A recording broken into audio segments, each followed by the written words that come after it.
I spent 18 years being dad. Paid for everything. College, car, health insurance, braces, summer camps. Then one Thursday over chicken dinner, my wife casually mentioned my stepdaughter was moving in with her biological father. You'll keep paying though, right? That's when I stood up, packed a single bag, and walked out. What happened next? Let's just say karma works in mysterious ways when you stop being someone's ATM. My name is Blake Mitchell. I'm 47 years old, and I've spent the last 18 years as a systems engineer for a mid-sized tech firm in Denver. Steady job, decent paycheck, the kind of stability that lets you sleep at night. Or at least it used to. The bomb dropped on a Thursday. Nothing special about the day, just another evening after a long shift troubleshooting server failures and dealing with password resets. I came home to the smell of roasted chicken, which should have been my second warning. Lauren only cooked real meals when she wanted something. We sat down at the dining table, the same oak table I'd assembled myself 5 years ago. Taylor was upstairs, probably scrolling through social media or texting Craig, though I didn't know that part yet. Lauren cut into her chicken with surgical precision, not making eye contact. "Taylor's moving out," she said, like she was commenting on the weather. I looked up from my plate. "Okay, she getting her own place near campus?" "No." Lauren set down her knife and finally met my eyes. "She's leaving to live with her biological father." The words hung in the air between us. I felt my jaw tighten, but I kept chewing. Slowly, mechanically. My brain was doing that thing where it lags behind reality, trying to process information that doesn't make sense. 18 years. 18 years of parent-teacher conferences, emergency room visits for sports injuries, college application essays I helped edit at midnight. 18 years of being dad to everyone except on legal documents. When I asked, my voice flat. End of the month. Craig's at a bigger place now in Phoenix. They've been talking, and she thinks it's time to reconnect with her real family. Real family. Those two words hit different. "And you're okay with this?" I asked. Lauren shrugged.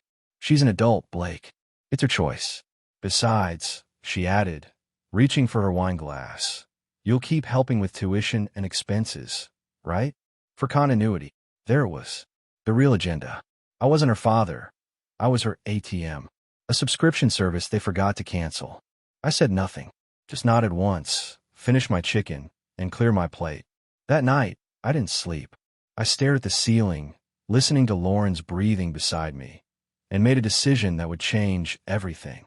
Friday morning came with fog rolling through Denver like the city itself was hiding something. I woke up at 5, same as always, but instead of heading to the office, I sat at the kitchen table with my laptop and a cup of coffee that tasted like metal. Lauren was still asleep upstairs. Taylor had left early for some study group that probably didn't exist. I opened my browser and started the kind of work I was actually good at, systems administration. Except this time, I wasn't fixing servers. I was dismantling my own life, one access point at a time. First stop, the university portal. I'd set up the automatic payment system 3 years ago when Taylor started at Colorado State. My visa, ending in 3847, was listed as the primary funding source. I stared at that number for a solid minute, thinking about all the times I'd gotten fraud alerts and assumed it was identity theft, not tuition for a kid who was about to call someone else dad. I clicked Remove Payment Method. The system asked me to confirm. I confirmed. No email, notification. No, "Are you sure?" pop-up. Just gone, like it had never been there. Next was the health insurance. I logged into my company's HR portal and pulled up the family plan. Taylor's name sat there under dependents. Birth date April 15th, 2003. I remembered that day. Actually, not her birth. I wasn't around for that. But the day Lauren asked me to add her to my insurance. Taylor was 7, had just fallen off her bike and needed stitches. No insurance, no money, no options. Just temporary, Lauren had said, until I get back on my feet. 18 years later, still on my plan. I selected Remove Dependent and typed in the reason, no longer eligible. The system processed for maybe 10 seconds, then confirmed the change. Effective immediately. The 529 college fund took longer. I'd opened it when Taylor was 13, thinking maybe I should start planning ahead like a real parent. Deposited $200 a month for 9 years. The balance sat at $21,468. Not enough to change anyone's life, but enough to matter. I couldn't just withdraw it without penalties, but I could change the beneficiary. The form asked who I wanted to transfer the funds to. I sat there, cursor blinking, then typed in a name I hadn't thought about in years. My son from my first marriage, Cameron. He was 25 now, working construction in Boise, probably didn't even remember I existed after his mother moved him away when he was 8. But he was my actual kid, my blood. And if anyone deserved that money, it was him. I submitted the form. The system sent a confirmation email to my personal address, the one Lauren didn't know about. By the time the sun fully rose over the Rockies, I'd canceled the family Spotify account, removed Taylor from my Amazon Prime, and deleted her access to the shared Netflix profile. Small things. Things they wouldn't notice immediately. Things that would just stop working one day, like a subscription they forgot to renew. I closed the laptop and went upstairs to pack. I packed light. One duffel bag, the kind I used for weekend work trips when servers went down in other offices. 3 pairs of jeans, 5 shirts, toiletries, my laptop, and the external hard drive with 18 years of family photos I'd been stupid enough to organize and back up. Lauren was in the shower when I walked out. I could hear the water running, hear her humming some pop song Taylor liked. The sound made my stomach twist, but not from sadness. From anger. Pure, clean anger at how easy this all was for her. I left my wedding ring on the kitchen counter next to the coffee maker. Didn't write a note. What was there to say? She'd laid out the terms clearly enough at dinner. I was the bank, not the family. The drive to my brother's place in Colorado Springs took 90 minutes. Derek had always been the wild card in our family, the one who never settled down, never bought into the whole marriage and mortgage dream. Right now, I envied him. "You look like hell," Derek said when he opened the door. He was holding a beer, even though it was barely 9 in the morning. "I need a place to crash for a few days. Maybe a week." He stepped aside without asking questions. That was the thing about Derek. He'd been through 2 ugly breakups himself. He knew when a man needed space and silence more than advice. I set up my laptop on his kitchen table and got back to work. There were still loose ends to tie up. The grocery store loyalty card seemed petty, but I deleted it anyway. That card was linked to my phone number, gave us discounts on everything from milk to paper towels. Let them pay full price for a while. The car lease on Taylor's Subaru was trickier. I'd co-signed, which meant I couldn't just cancel it without destroying my credit. But I could stop making the payments. The lease company would repo the car after 90 days of non-payment, and the hit to my credit score would be minimal since I was just a co-signer. I set a reminder on my phone. Stop auto pay on Subaru lease. Effective immediately. Then I opened my email and found a message I've been waiting for. Confirmation that Cameron, my son, was now the beneficiary of the 529 fund. $21,000 he didn't even know existed yet. Maybe I'd tell him someday. Maybe not. Either way, it wasn't going to Taylor. My phone buzzed. Lauren. I silenced it and set the phone face down on the table. Derek walked into the kitchen with 2 beers and slid one across to me. "You gonna tell me what happened?" "Taylor's moving in with her biological father. Lauren expects me to keep paying for everything." Derek took a long drink and nodded slowly. "And you said?" "Nothing. I just left." He raised his beer. Sometimes that's the best answer. We drank in silence. And for the first time in 18 years, I felt like I could breathe. The call started on Monday morning.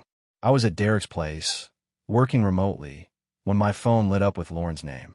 I let go to voicemail. Then another call. Then another.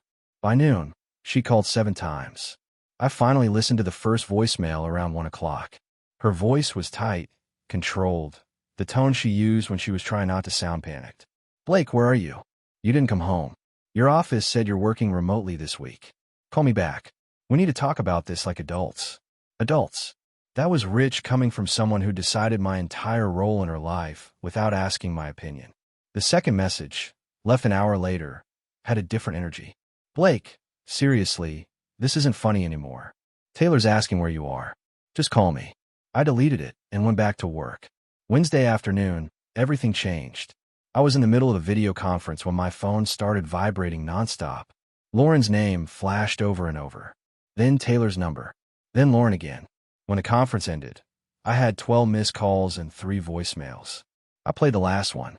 Lauren's voice came through the speaker, no longer controlled, no longer calm. She was screaming. "Blake, what did you do? The dean's office just called. They said Taylor's financial aid was revoked. Her whole package is gone. The tuition payment bounced, and now they're saying she might lose her housing. What did you do? I set the phone down carefully. Took a breath. Derek was standing in the doorway, eyebrows raised. That your wife? Ex-wife, technically. We just haven't made it official yet. The phone rang again. This time I answered. Put on speaker. Blake. Finally. Listen, there's been some kind of mistake with the university, and... There's no mistake, I said quietly. Silence on the other end. Then, what are you talking about? I removed my payment information from the system. I'm not Taylor's father. You made that clear. So I'm not her financial support anymore either. You can't be serious. Blake, she'll lose her spot. They're already talking about putting her on academic suspension until the bill is paid. That sounds like a problem for her father. Her real father. Craig, right? The one she's moving in with. Craig doesn't have that kind of money. You know that. Then I guess she should have thought about that before deciding I wasn't family. Lauren's voice shifted, went from panic to venom in half a second. You're being vindictive. This is cruel. No, Lauren. Cruel is raising someone for 18 years and being told you're replaceable. Cruel is being expected to fund a life I'm not welcome in. I'm just being practical. Blake, please. I hung up, blocked the number, then blocked Taylor's number for good measure. Derek whistled low. Ice cold, brother. No, I said, staring at the phone. Just done being warm for people who treat me like an ATM. Monday morning, I walked into the offices of Patterson & Klein, a law firm downtown that specialized in what their website tactfully called complex family transitions.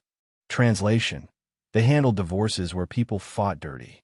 The receptionist was younger than Taylor, wearing a headset and typing at speeds that made me think she'd been raised by computers. Mr. Mitchell? Mr. Patterson will see you now. Robert Patterson looked like he played golf with judges and had senators on speed dial. Silver hair, tailored suit, office with a view of the mountains. He shook my hand with the grip of someone who'd crushed better men than me in negotiations. So, he said, settling into his leather chair, your wife expects you to continue funding your stepdaughter's education after said stepdaughter chose to move in with a biological father. That's the short version. And you've already removed financial support? Everything.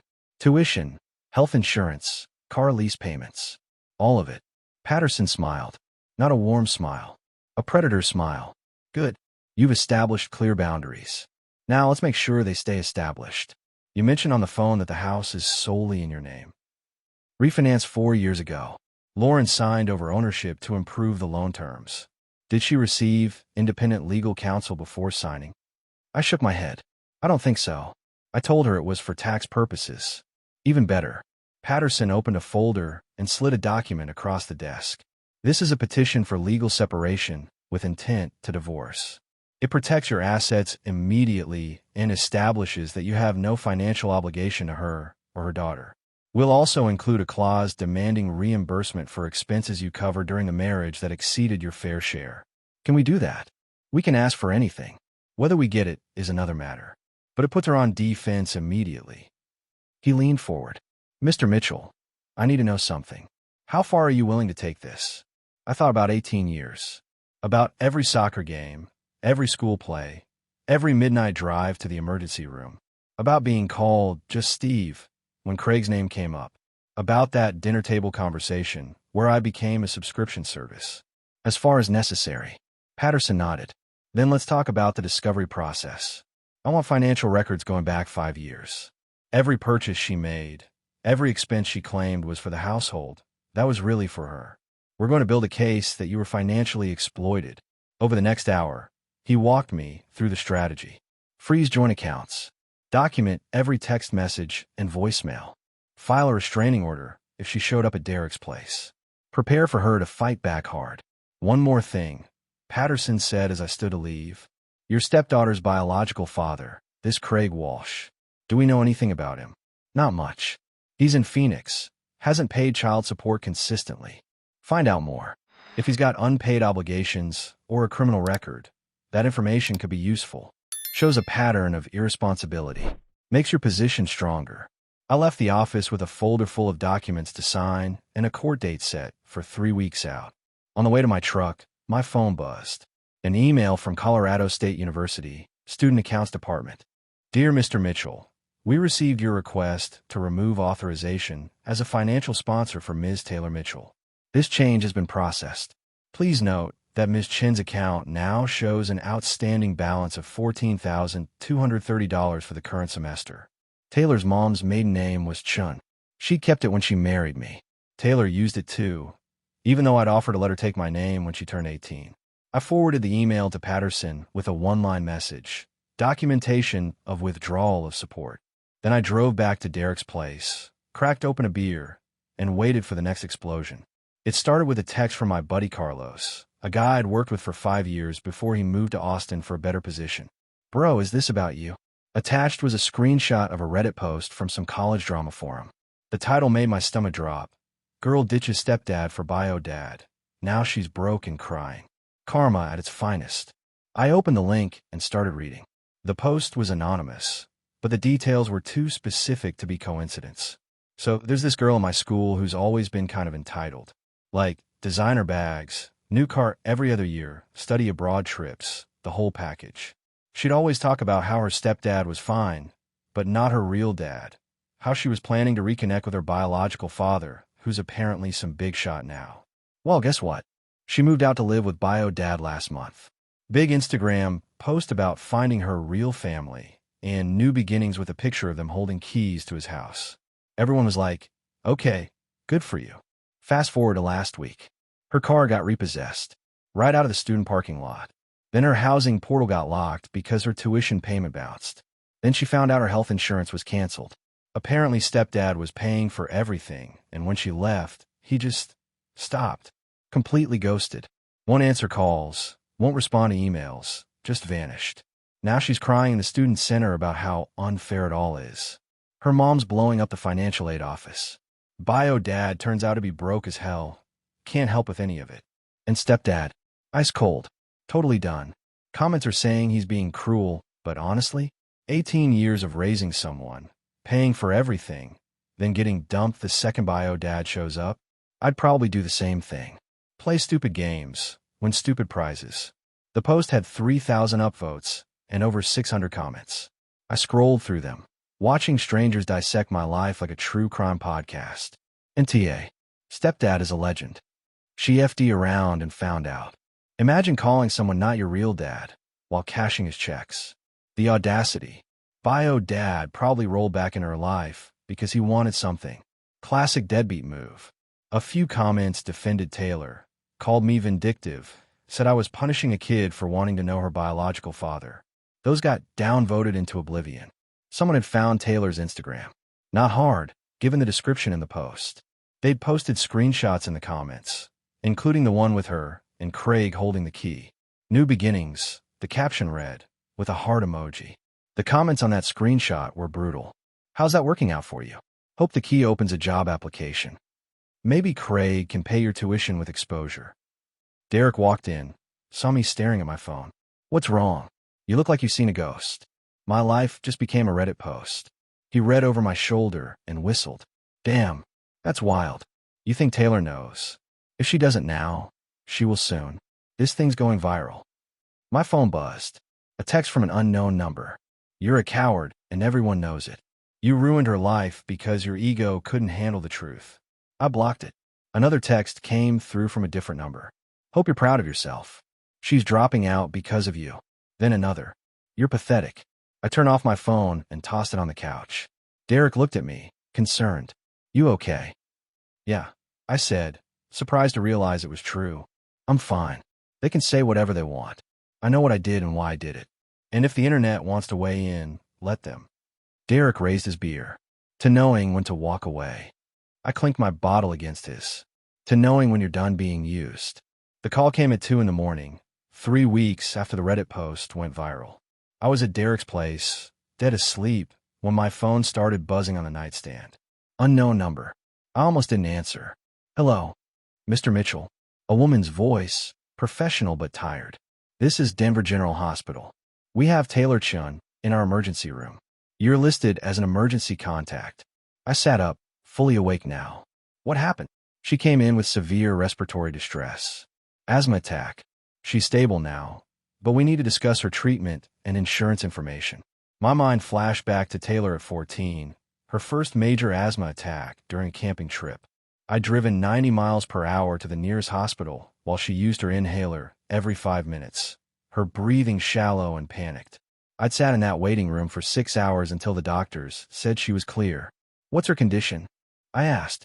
"Stable, but she needs a prescription for a stronger inhaler and a follow-up with a pulmonologist.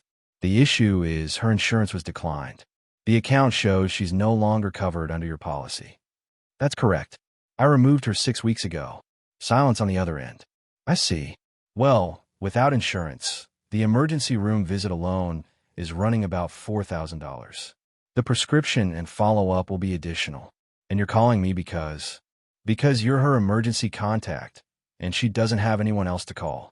Her mother's number went straight to voicemail. We tried reaching her biological father in Phoenix, but got no answer. I closed my eyes, thinking, for $1,000, plus medications, plus follow-up appointments, all because she'd decided Craig was her real father. "Mr. Mitchell, are you still there?" "I'm here. What happens if the bill doesn't get paid?" "The hospital will work out a payment plan with her directly. We can also refer her to financial assistance programs and community health clinics for ongoing care." "Then do that. She's 22 years old. She's responsible for her own medical bills." Another pause. "Sir, she's asking to speak with you. Tell her I'm unavailable." "Mr. Mitchell, she's very upset and I'm not her father. She made that clear. Forward her to financial assistance and have a good night." I hung up before the nurse could respond. My hands were shaking, not from anger, but from the sheer effort it took to say no. Every instinct I had screamed at me to drive to that hospital, to pay the bill, to sit with her until she was released. But that instinct was trained into me over 18 years of being dad. It wasn't real. It was just a habit I needed to break. Derek appeared in the doorway, groggy. "Who was that?" "Hospital. Taylor had an asthma attack." "Is she okay?" "She's stable. They wanted me to pay for it." Derek nodded slowly. "What did you tell them?" "I told them she's an adult, and it's not my responsibility." Derek studied my face. "You good?" I thought about that question. Was I good? No. I felt like a man who just refused to save someone drowning. But I also knew that if I jumped in now, I'd be drowning too, pulled down by people who only needed me when it was convenient. "Yeah," I said finally. "I'm good." But I didn't sleep the rest of the night. A week after the hospital incident, I got a call from someone I hadn't heard from in 5 years. Sarah Winters, my former colleague from my previous job at a tech startup in Boulder. We'd worked together for 3 years, built the company's entire IT infrastructure from scratch, then parted ways when the startup got acquired. "Blake Mitchell," she said when I answered. "I heard through the grapevine that you're single now." I laughed despite myself. News travels fast. Small industry. "Look, I'm calling because I've got a proposition for you. I started my own cybersecurity consulting firm 2 years ago. We're growing fast, taking on corporate clients, and I need someone who knows systems architecture inside and out. You interested?" "I'm still employed. For now. But unless I'm reading the situation wrong, you're probably planning an exit from Denver pretty soon." She wasn't wrong. Working remotely from Derek's place was getting old, and I knew eventually I'd have to face either going back to the office or relocating entirely. "What kind of position?" I asked. "Partner. 40% equity. Equal say in business decisions. Salary of 140 plus profit sharing. We're based in Seattle, but most of our work is remote anyway. You could work from anywhere." I sat up straighter. 40% equity. You're worth it. I've seen your work. Plus, I need someone I trust who won't screw me over. That's worth more than money. When would you need an answer?" "Soon as possible. I've got 3 other candidates, but you're my first choice." We talked for another 30 minutes about the company, the clients, the vision. By the time I hung up, I realized Sarah had just offered me an escape route that didn't involve running away. It involved running towards something better. I called Patterson, my lawyer, that afternoon. "How fast can we finalize this divorce?" "Depends on how much she fights. If she contests the property division, could be 6 months. If she signs everything, 30 days. Make her an offer she can't refuse. I'll give her $20,000 cash as a settlement. She walks away. No fight, no claims on the house or anything else. That's generous considering she has no legal standing to claim anything. It's not generosity. It's speed. I want this done fast." Patterson said he'd draw up the papers. I hung up and started packing my things for real this time. Not just for a few weeks, but for good. That evening, my phone buzzed with an email notification. It was from Taylor. Subject line, "Please read." I almost deleted it. Almost. But something made me open it. "Blake, I know you don't want to hear from me. I know I messed up. The hospital bill went to collections, and I can't afford it. I tried reaching Craig, but he's not answering. He hasn't answered in 2 weeks. I think he blocked me. I don't know what I did wrong, but he just disappeared. Mom won't help because she's broke too. She had to move in with Aunt Monica because you took the house. I'm probably going to have to drop out of school. I can't afford anything anymore. I just wanted you to know that I'm sorry. I'm sorry I didn't appreciate you. I'm sorry I called Craig my real dad. I'm sorry for everything. I don't expect you to forgive me or help me. I just wanted you to know." I read it twice. Then I closed the laptop and walked outside into the Colorado evening, where the mountains loomed dark against a purple sky, and I felt absolutely nothing. Moving to Seattle was like stepping into a different version of my life, one where I wasn't defined by what I'd lost, but by what I was building. Sarah's company operated out of a sleek office near Pike Place Market, all glass walls and standing desks. My first week, I closed 2 major contracts with tech firms looking to upgrade their security infrastructure. The money was good, the work was challenging, and for the first time in years, I felt like I was moving forward instead of treading water. But the real came on a Saturday morning 3 weeks after I'd arrived. I was at a coffee shop near my new apartment, working through some client proposals, when my phone rang. Unknown number with a 208 area code. Idaho. "Hello. Is this Blake Mitchell?" A man's voice, young, uncertain. Speaking. "This is Cameron. Cameron Mitchell. Your son." I nearly dropped my phone. Cameron. 25 years old now. I hadn't seen him since he was 8, when his mother Jennifer moved them to Boise after our divorce, and slowly cut me out of his life. I'd paid child support religiously for 10 years, sent birthday cards that went unanswered, made phone calls that were never returned. Eventually, I stopped trying. It hurt too much to keep reaching for someone who didn't reach back. "Cameron," I said, my voice rough. "How did you find me?" "The 529 fund transfer. I got a notification last week that I was now the beneficiary of an education account worth $21,000. I didn't understand why, so I called a financial institution, and they gave me your contact info." "Dad, what's going on?" So I told him everything. About Lauren, about Taylor, about the 18 years I'd spent being a father to someone who decided I wasn't her real dad. About the dinner conversation that ended everything, the silent exit, the financial cutoff, and the decision to transfer Taylor's college fund to him instead. Cameron listened without interrupting. When I finished, there was a long silence. "So you gave me the money meant for your stepdaughter," he said finally. "You're my son. My actual son. If anyone deserves it, it's you. I don't need college money, Dad. I'm doing fine. I run my own construction crew now, making good money." But he paused, and I could hear something in his voice I hadn't expected. Emotion. "I'd like to see you. If that's okay. I'd like to know my father. For real this time." We met 2 weeks later at a restaurant in Coeur d'Alene, halfway between Seattle and Boise. I got there early, sat in my truck in the parking lot with my hands shaking like a teenager on a first date. This was my son, my flesh and blood, and I'd missed 17 years of his life. Cameron walked in looking like a younger, rougher version of me. Same build, same jawline, same way of moving, like he was always ready for the next challenge.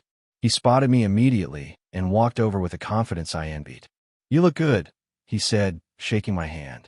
His grip was strong, calloused from years of construction work. "You too. I'm sorry I wasn't around more when you were growing up. Mom didn't make it easy. I understand that now. I'm not a kid anymore, and I've seen enough of the world to know that relationships are complicated." He sat down and looked me straight in the eye. "But I want to know you now. Not just Christmas cards and phone calls. I want a real relationship with my father." We talked for 4 hours. About his construction business, about my new partnership with Sarah, about his girlfriend Maya, who was 6 months pregnant with their first child. My first grandchild.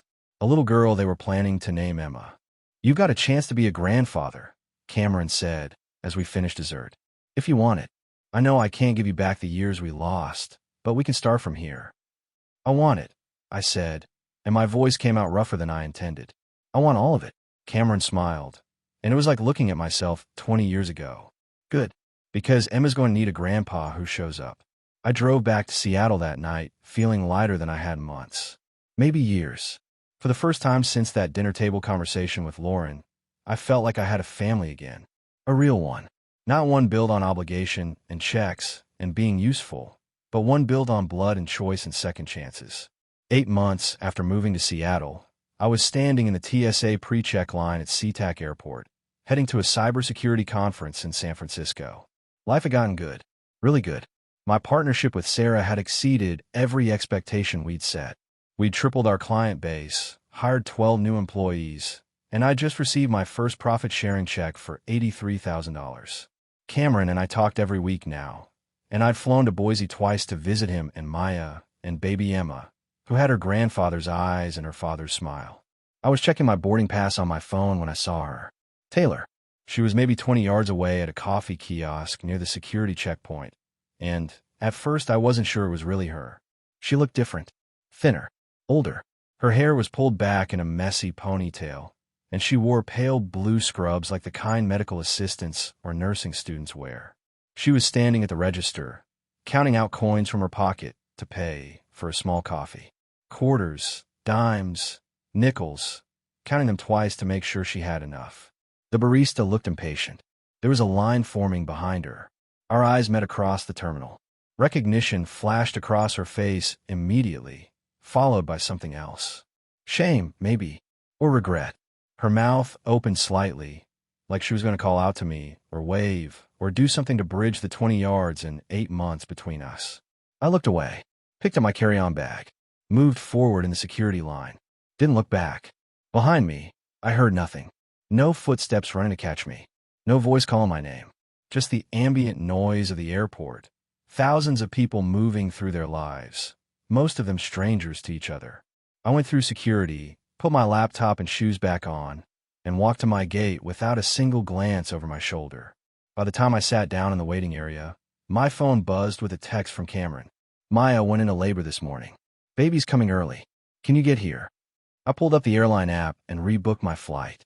San Francisco could wait. My granddaughter couldn't. 20 minutes later, I was boarding a different plane, heading to Boise instead. As the plane pushed back from a gate, I looked out the window at the terminal one last time. Somewhere in that building, Taylor was probably still counting change for coffee, wondering what her life had become, wondering how she'd gone from college student with a bright future to medical assistant struggling to afford basic necessities. But that wasn't my problem anymore. My problem was getting to Boise in time to meet Emma, to be there for Cameron, to be the grandfather and father I'd never gotten the chance to be before. Some bridges you burn intentionally. Others you just stop maintaining until they collapse under their own weight. Either way, I was done looking back. I had a family waiting for me. A real one this time. The plane lifted off, and Seattle disappeared beneath the clouds.